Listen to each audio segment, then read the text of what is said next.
Okay, after our catastrophic decal failure, the decals are good, everything was good, but then I did the semi-gloss clear coat and that crapped it all out and made it worse. So I put it in the alcohol bath. Amazingly, most of the burgundy held, and all I did now was repaint it with the Flesh Tearers Red.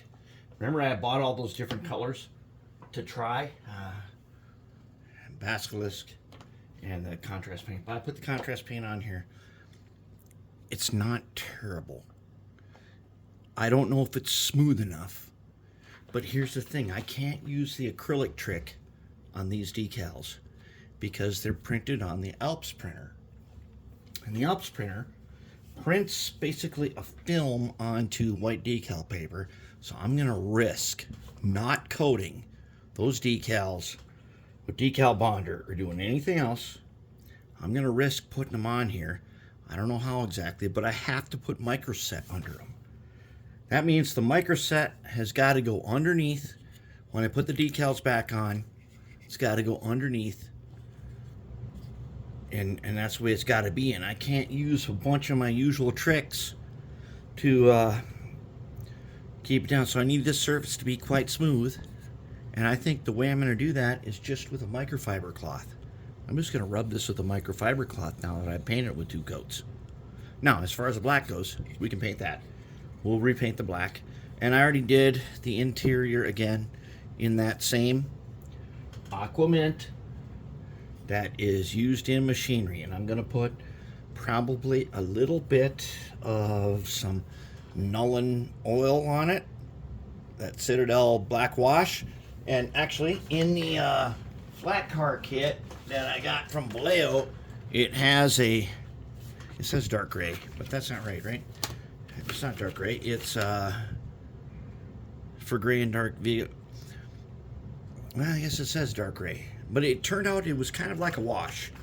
But now I'm going to put a black wash on it, just a little bit, just a tiny bit, because most of the interior can't be seen, and I don't want it to take away from your ability to see all the hard work we've already done. This looks good, and like I said before, I found out why when you look at these old cranes, why they look all grimy black the way they do is because there's a little, it's not modeled in this, there's a little thing back here that injects oil into the steam. So in the Tichy instructions it says cranes are oily, not sooty. And I understand that now because it injects oil in the steam to lubricate all the parts and stuff, and so they're oily. And that's something that's lost because when we see pictures of these surviving cranes, they've been sitting for a long time, and then they just naturally weather and get kind of a terrible looking color on them.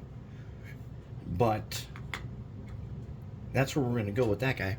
And then, wait, and then only one part came off. This guy, we can glue him back on. But we're gonna redo the black. Inside's good. We'll redo the black and everything around it. This time we're gonna brush paint it. We're not going to spray paint it. And then we should be back in business, and we're gonna get another shot at decals. Hopefully that does the trick, and hopefully that works for us.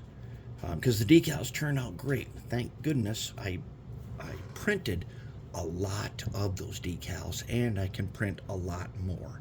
So I got like unlimited tries on getting decals to sit down.